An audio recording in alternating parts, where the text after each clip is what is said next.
109 নম্বর ওয়ার্ডের সম্মিলনী পার্কে আমাদের নির্বাচনী পথসভায় রয়েছি। সম্মানীয় মঞ্চ উপস্থিত আছেন এই মণ্ডলের মণ্ডল সভাপতি ভাই সজল রায়, উপস্থিত আছেন এই মণ্ডলের লড়াকু সংবেদনশীল আমার দেবতুল্য কার্যকর্তা ভাই বোন আমার দাদারা, উপস্থিত আছেন এই এতদ অঞ্চলের সাধারণ মানুষ, পথচলতি মানুষ, যারা দূর থেকে হলেও আমাদের কথা আপনাদের কানে এবং মনে শুনতে পাচ্ছেন, পৌঁছে যাচ্ছে। আমার পূর্ববর্তী বক্তা ভাই দিবাকর আমার বহুদিনের রাজনৈতিক সহযোদ্ধা খুব সুন্দর করে ব্যাখ্যা করলেন যে কেন আপনারা তৃণমূলকে ভোট দেবেন না,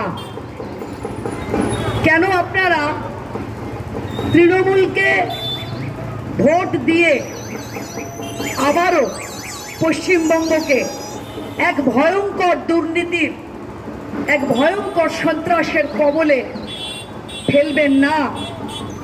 এই প্রার্থনা আমরা বারবার আপনাদের জানাবো।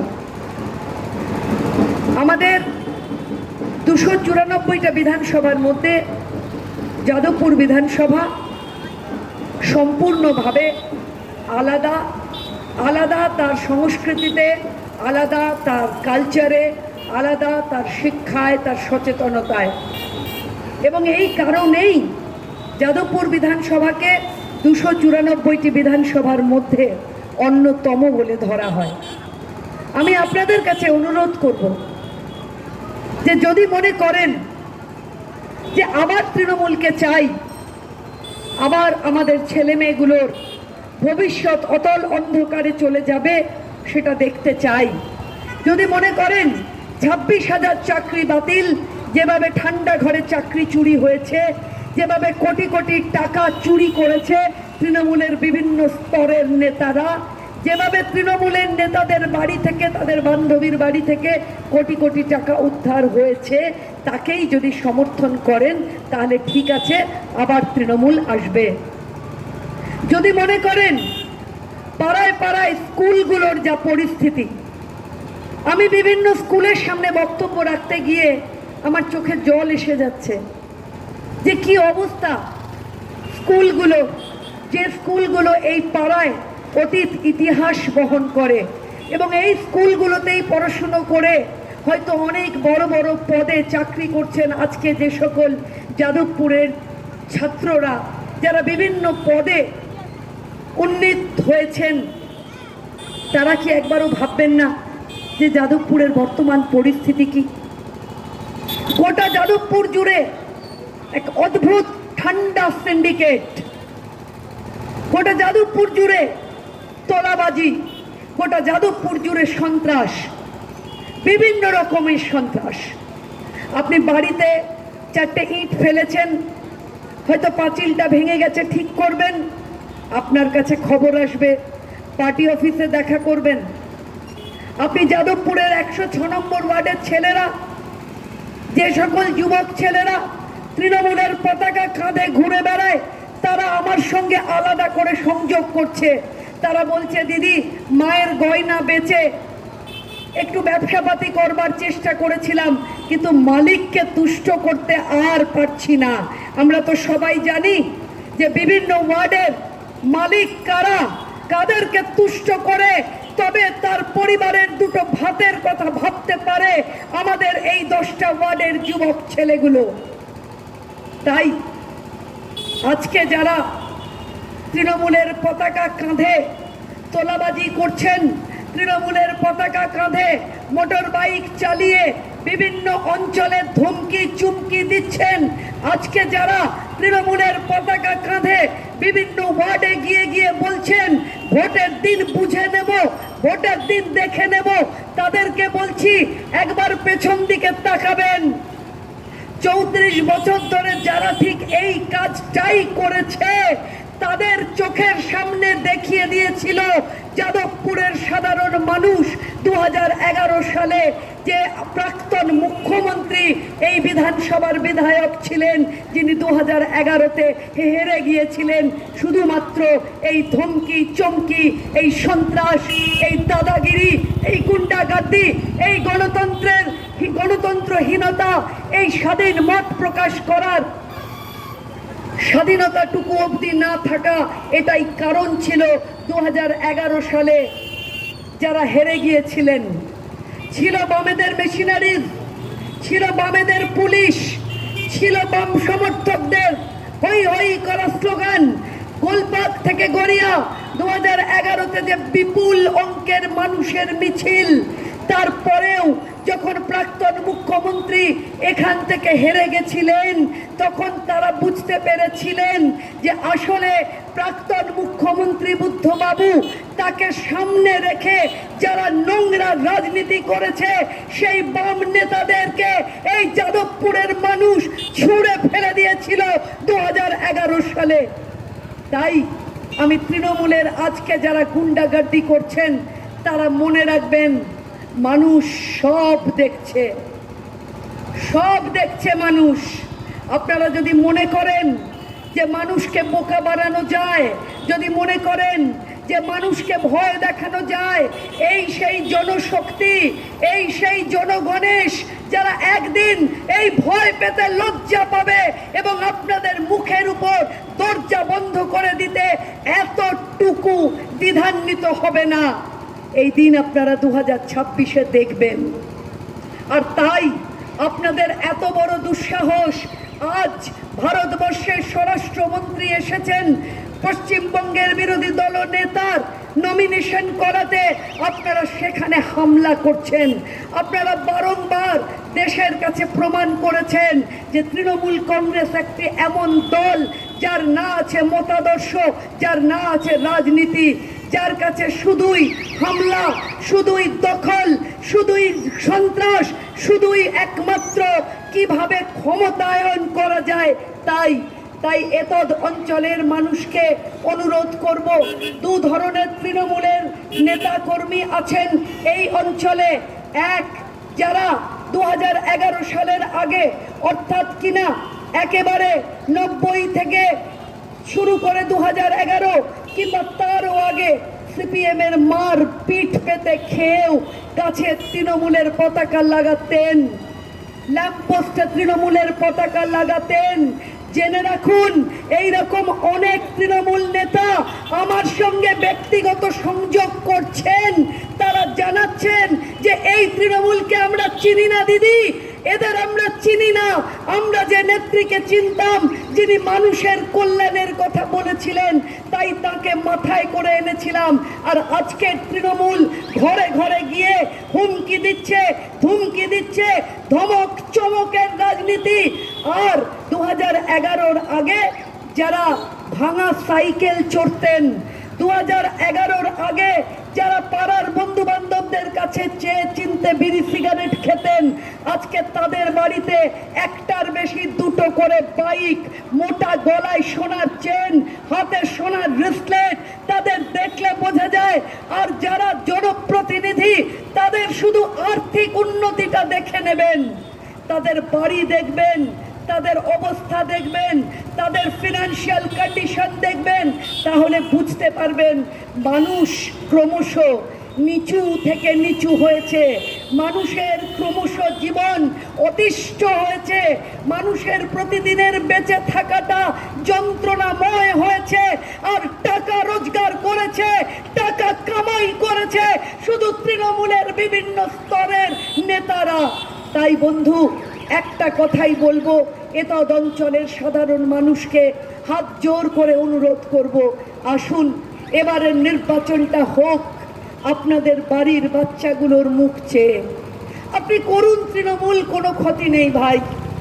যে ভাইটা আমার তৃণমূলের পতাকা কাঁধে দুমুঠো ভাত জোগাড়ের জন্যে সিন্ডিকেটে নাম লিখিয়েছেন, তার তো আর কোনো উপায় নেই ভাই। আমি জানি তার আর কোনো রাস্তা নেই, কোনো কাজ নেই, জীবিকা নেই, সে কি করবে? বাড়িতে বয়স্ক বাবা মা, হয়তো অবিবাহিত বোন, স্ত্রী, দুটো বাচ্চা, তারা সংসার চালাবে কি করে?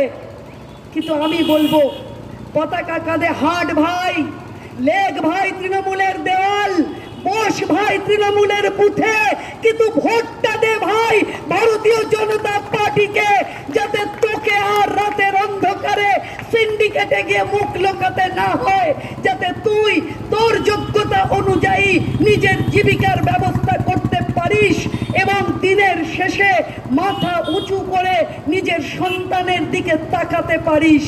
আমি এই অনুরোধ করব এতদ অঞ্চলে যারা তৃণমূল করেন তাদের জন্যে। আমি অনুরোধ করব যে যে বাড়িতে 8, 9, 10, 11, 12 ভাইয়েরা বাচ্চারা রয়েছে, তাদের অপাবৃদ্ধ মুখগুলোর দিকে তাকান, একবার তাকিয়ে দেখুন সেই বাচ্চাগুলোর কি ভবিষ্যৎ। এক অতল অন্ধকারে তলিয়ে যাচ্ছে এই বাচ্চাগুলো। তাদের ভবিষ্যতের দিকে তাকিয়ে আসুন আমরা আমাদের পরবর্তী প্রজন্মের উন্নয়নের জন্যে, পরবর্তী প্রজন্মের বাচ্চাগুলো যাতে মায়ের কোল ছেড়ে বাইরে চলে না যায়, আমাদের কোলের ছেলেগুলো চাকরি বাকরি করে সারাদিন পর কাজ সেরে বাড়ি ফিরে এসে পরিবারের সঙ্গে গরম চায়ের কাপে চুমুক দিয়ে সারাদিনে তার কাজের অভিজ্ঞতার কথা বলে, এই পরিবেশ আমাদের তৈরি করতে দিন। এই খালকে সংস্কার করব, আপনাদের কাছে অঙ্গীকার করলাম। এই খালের দুপাশে সৌন্দর্যায়ন করব, আপনাদের কাছে অঙ্গীকার করলাম। বাঘাযতীন হাসপাতালকে সুপার স্পেশালিটি হাসপাতাল করব, আপনাদের কাছে অঙ্গীকার করলাম। কালিকাপুর স্বাস্থ্য কেন্দ্রকে সরকারি হাসপাতালের রূপ দেব, আপনাদের কাছে অঙ্গীকার করলাম। প্রতিটি বাজারের কি অবস্থা, মাথার উপর দিয়ে ফাটা টিন, রোদ, জল, যারা সেখানে দোকানদারি করেন কি কষ্ট তাদের। বিভিন্ন ওয়ার্ডের দোকানগুলোতে যাচ্ছি, তারা আমাকে হাত ধরে বলছে, দিদি ভাই আমাদের একটু ব্যবস্থা করে দিন, আপনি কাজের মানুষ।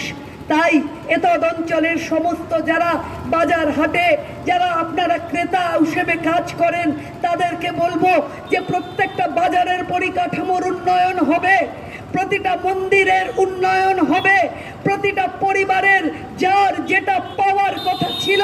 গত 14 বছর ধরে ইস্টার্ন পার্ক যাচ্ছি, বলছে খাবার জল নেই, পাটোয়ারি পাড়া যাচ্ছি, বলছে খাবার জল নেই, পূর্বালোক যাচ্ছি, বলছে খাবার জল নেই, 105-এ যাচ্ছি, বলছে নোংরা জলের উপর দিয়ে বাচ্চাগুলো স্কুলে যায়। দিদি আমাদের উদ্ধার করুন, আমাদের বাঁচান।